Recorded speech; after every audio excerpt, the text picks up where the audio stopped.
Ayibonge inkosi bazalwane. Ngiyanibingelela egameni lika Jesu waseNazaretha ophilayo. Ayibonge inkosi. Lona omephambi kwenu unomnikelo wakwenyembezi.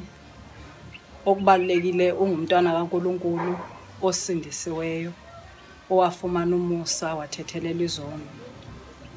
Ngibonge ithuba ke bazalwane lokuthi ndifumane lo mzuzu ngokuba ndime kule ndawo ngikhulume ngoJesu. Ayibonge inkosi. Ngalesi sikhathi senzuku zokugcina bazalwane esibhekene naso nokuphithizela nakho konke ngizohlala endabeni sizoyezwini encwadini kaLuka 23 verse 34 la uJesu ebethelwa esiphambanweni. Hallelujah. Amen.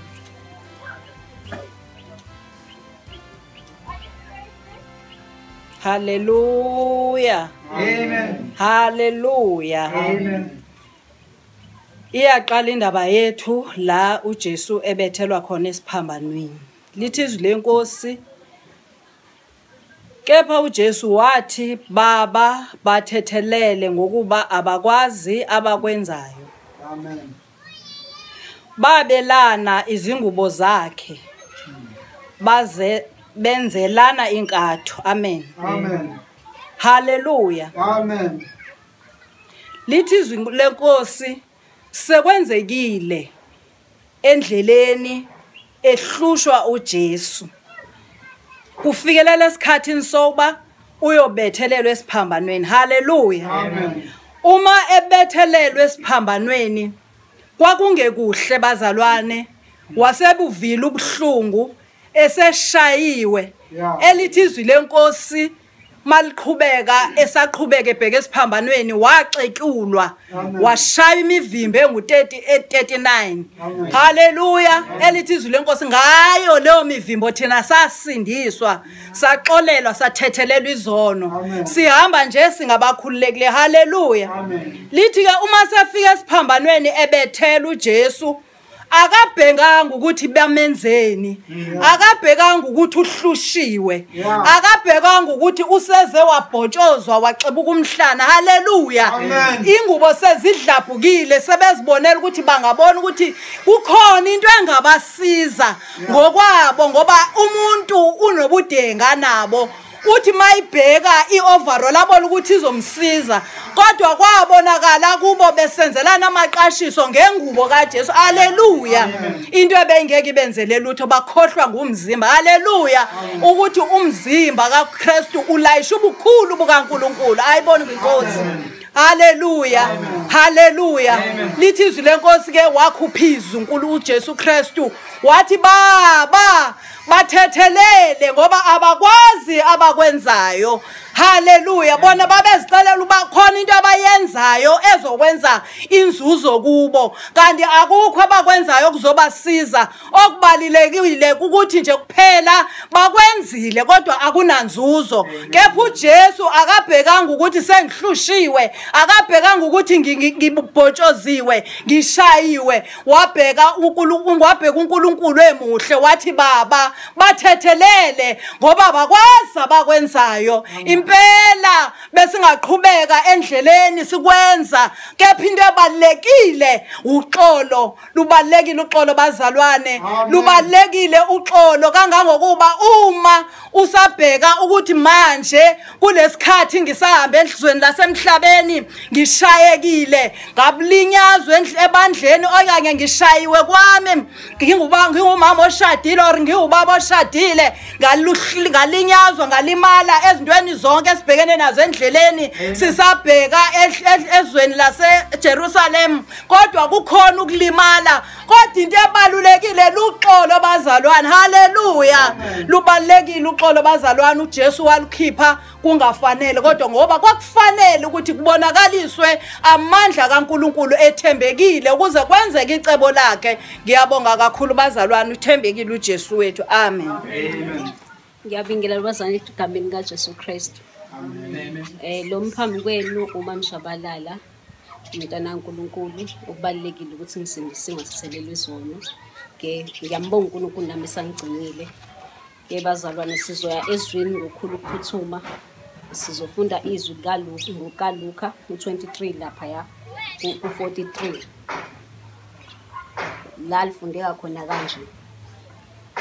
Wathi kuso ngiqinisile ngithi kuwe ngizakuba nani uzakuba nami eparadise. Bazalwa ilona lizwi ke leli sokuthola namhlanje.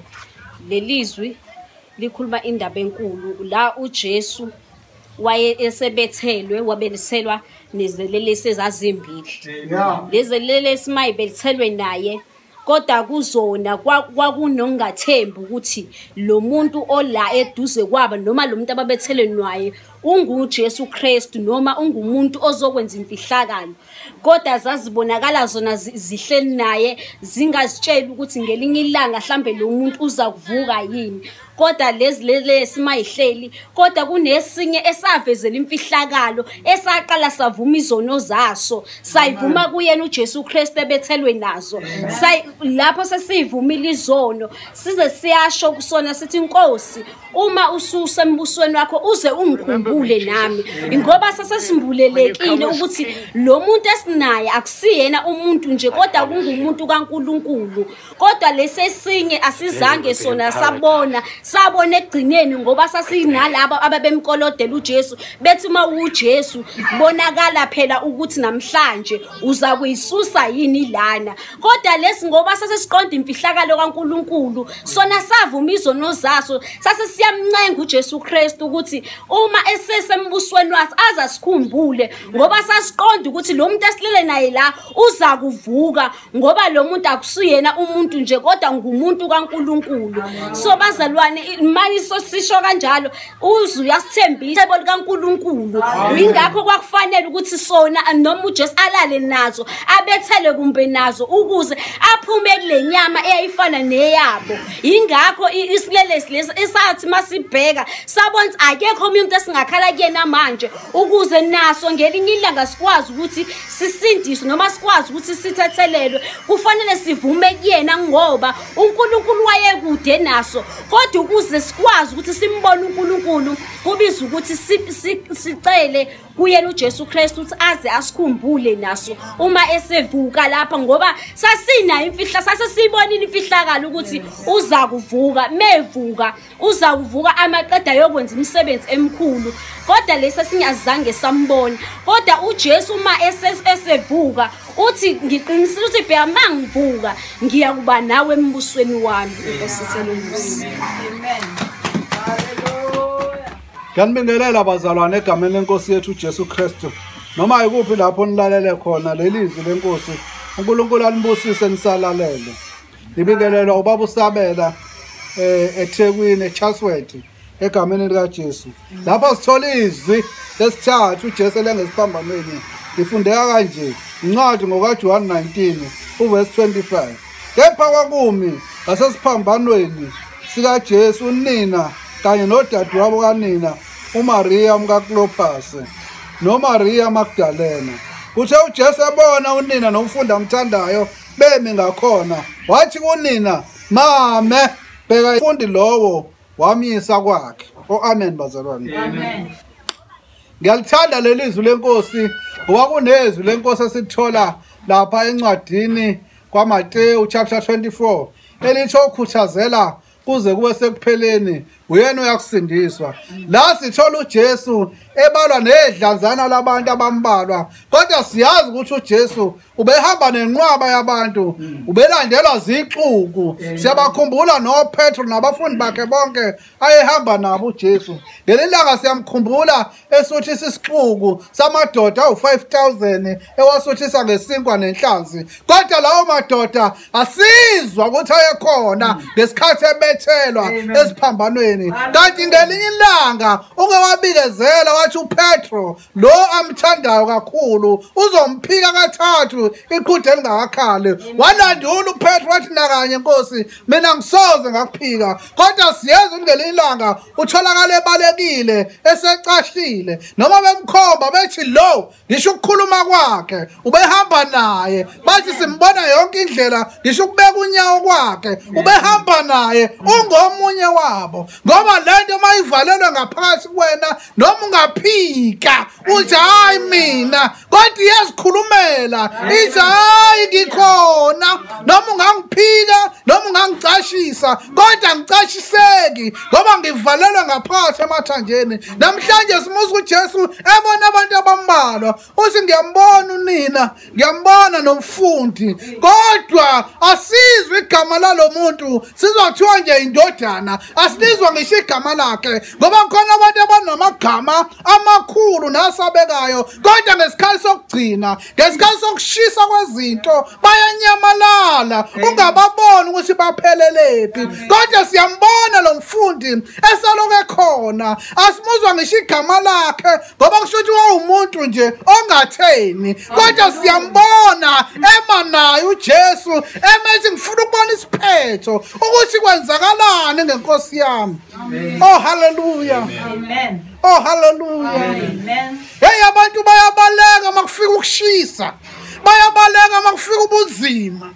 Oh hallelujah. Kodwa sifundisiwe thina ukuthi noma kufika ilingo noma kubhubha umuntu wangaphandle kodwa wangaphakathi wenziwa musha njalo. Lo mfundi wama wathi Nkosi yami ngifuna ukuyibona ukuthi iphelelepi. Wathi ngifuna ukumbona le ngimkhonzayo ukuthi kwenziwani ngaye. Wathi uJesu mame bheka indodana. Ndodana bheka umame. Oh hallelujah. Namhlanje ngifuna ukusho njalo. Oh amen. Amen. Miningi imizi engenababa namhlanje kodwa kusela umama. Ngithi mame bheka indodana. Oh hallelujah. Bheka indodana. Hallelujah. uNkulunkulu anibusise. Amen. Amen. Ngibingelela abazalwane bonke egameni elihle leNkosi yethu uJesu Kristu. Umama umkhwanazi lo okhulumayo, umntwana kaNkulunkulu osindisiwe. Inkosi yomusa mayinibusise. Bazalwane sizovula emabhayibhelini ethu sovula uMateyu 27. Sizofunda ivesi lika46. Kepha ngehora lesishiyagalolunye uJesu wamemeza ngezwi elikhulu wathi Eli Eli lama sabachthani, okungukuthi Nkulunkulu wami ungishiyeleni na? Inkosi yomusa mayinibusise. Sizwe uJesu la ekhala. Inkosi yomusa mayinibusise. Bazalwane uJesu akakhaleli noma yini. Inkosi yomusa mayinibusise. Sizwe uJesu ekhala la mezizwa ngathi ushiwa uNkulunkulu. Inkosi yomusa mayinibusise. Uthi Eli Eli lama sabachthani. Inkosi yomusa mayinibusise. Bazalwane okungukuthi Nkulunkulu wami ngishiyeleni na? Inkosi yomusa mayinibusise. Bazalwane uJesu wayebona ukuthi mengabe eshiwa uNkulunkulu imephu eyekhaya ephindele ekhaya iyamlahlekela. Inkosi yomusa mayinibusise. Kodwa abazalwane sizwa la ekhala ethi Nkulunkulu wami ungishiyeleni na? Inkosi yomusa inibusise. Bazalwane uJesu akakhalanga ngisho uJudas emdayisi. Inkosi yomusa mayinibusise. Akumkhalisanga lokho ngoba wayazi ukuthi khona ozodila noJudas. Inkosi yomusa mayinibusise. Wakhaliswa ukushiwa uNkulunkulu ngoba wayebona ukuthi meshiwa uNkulunkulu akukho lezo yakhona leli bandla zolakha. Inkosi yomusa mayinibusise angeke likwazi ukuphumelela kodwa siphokophela phambili. Inkosi yomusa mayinibusise. uJesu ingakho engamshiya umuntu kuze kube namhlanje. Inkosi yomusa inibusise. Ingakho uJesu yena wakufunda wakuzwa ukuthi ukushiwa uNkulunkulu kubhlungu kangakanani kodwa wabheka ukuthi umuntu angisoze ngamshiya. uNkulunkulu uhamba nawe. Inkosi yomusa mayinibusise. Uyakho uyabhidliza usuke ehamba nawe. Inkosi yomusa mayinibusise. Uyabulala uJesu uhamba nawe. Inkosi yomusa mayinibusise. Ufuna uzuvume ngenhliziyo yakho yonke udele konke uvuma ukuthi uJesu inkosi nomsindisi. Nkosi yomusa manibusisi, ingakho uJesu engeke azakushiye, ingoba uyakwazi ukushiwa ukuthi kubhlungu kangakanani, ingoba uyakwazi ukushiwa uNkulunkulu ukuthi kubhlungu kangakanani, wakuthesta. Inkosi yomusa manibusisi, ingakho engeke azakushiye, namanje usakulindile. Inkosi yomusa inibusisi. Owesifazane waseSamaria uma ngabe ehla eya emfuleni ufica kuma inkosi yamakhosi uJesu ithi kuye, ngicela ungiphuzise amanzi. Owesifazane waseSamaria uthi umJuda akadlelani nomSamaria. Ithi inkosi yamakhosi, ukube bewazi ukuthi ubani lo ocela kuwe amanzi bewuzocela kimi ngikuphuzise amanzi okuphila. Usethi lo wesifazane, kanjani ungaphethe lutho esandleni sakho nokuthi umthombo ujulile na? Ithi inkosi yamakhosi, qinisile ngithi kuwe, ophuza kulomthombo owenziwa obaba omkhulu benu uyophinde ome, kodwa ophuza kimi akasophinde ome naphakade. Ngingubaba uDimba bazalwane, umntwana kaNkulunkulu osindisiwe. Izwi lesihlanu litholakala encwadini ngokaJohn chapter 19 verse 28. Lifundeka kanjena ke bazalwane. Emva kwalokho uJesu esekwazi ukuthi konke sekuphelelisiwe ukuba umbhalo ugcwaliseke, wathi ngomile. Bazalwane, siyazi ke sinokuqonda ukuthi impilo yonke kaJesu ehamba emhlabeni wayehamba ngokweplan kaNkulunkulu. Konke ayekwenza emhlabeni uJesu wayegcwalisa iplan kaNkulunkulu. Akukho akwenza emhlabeni kungesiyi iplan kaNkulunkulu. Njengoba lisho izwi likaNkulunkulu lithi thina sakhelwe esisekelweni sabaprofeti nabapostoli, simi kuye uKristu eyisisekelo eyidwala lempilo yethu. That means bazalwane, uma hlehla siya encwadini esemumva kaDavide kwaprofethwa ngoJesu esesiphambanweni, kwaprofethwa even nangalamazwi akhe ayezowasho. Okunye abantu babengazi ukuthi kwakuthini. Masiya encwadini ihubo likaDavide uchapter 22 uverse 15 uthi, amandla ami omile njengodengezi, ulimi lwami lunamathele olwangeni lwami, ungibeka othulini lokufa. Lokhu kwakushiwo uDavide, wayesho eprofeta into eyoshiwo uJesu eselenge esiphambanweni. Mayikhipha lamazwi ethi ngomile, nasi isiprofeto esashiwo kwi-Old Testament sishiwo uDavide, kodwa babengazi ukuthi ukhulumani uDavide, kodwa wayekhuluma ekumoya, ekhuluma lento babecabanga ukuthi mhlawumbe ukhuluma uyayikhulumela nje noma yini. Nalo wesifazane wayecabanga ukuthi uJesu mayekhuluma ngokoma, ukhuluma ngokoma kokuthi ufuna amphuzisa amanzi lapha, kanti wayefilfila into uNkulunkulu ayemthumele yona ukuthi womele mina nawe. uJesu inhloso kaNkulunkulu wayezolanda thina nawe ukuthi sithethelelwe ezonweni zethu. Inhloso yakhe uJesu uma ngabe esesiphambanweni ethi ngomile, abaningi babekade behlekisa ngaye. Kungakho nalaba abanye baze bacwilisa induku nendwangu kuvinika bethi bayamphuzisa ngoba benga understand ukuthi kuphi lokoma akhuluma ngakho. Engakhulumi ngokoma lokwasemhlabeni. Siyabona bazalwane, liyasho nezwi lithi umuntu ongenayo uNkulunkulu uba nenxani, kuba nalesikhala lesafuna ukusivala kodwa engazi ukuthi uzosivala ngani. Abantu sibabona bekuma drugs, sibabone benza izinto ezingalungile ngoba bethi bazama ukuvala lesi sikhala. Uthi mawuthi uyambuza umuntu uthi uyenzeleni lento athi ngilonely, kodwa nangu uJesu namhlanje mangabe ethi ngomile uthi akekho zakubaba ngaphandle kwakhe. Mayethi ngomile akomele ezinye izinto eziphuzwa, kodwa womele umphefumulo wami nawe.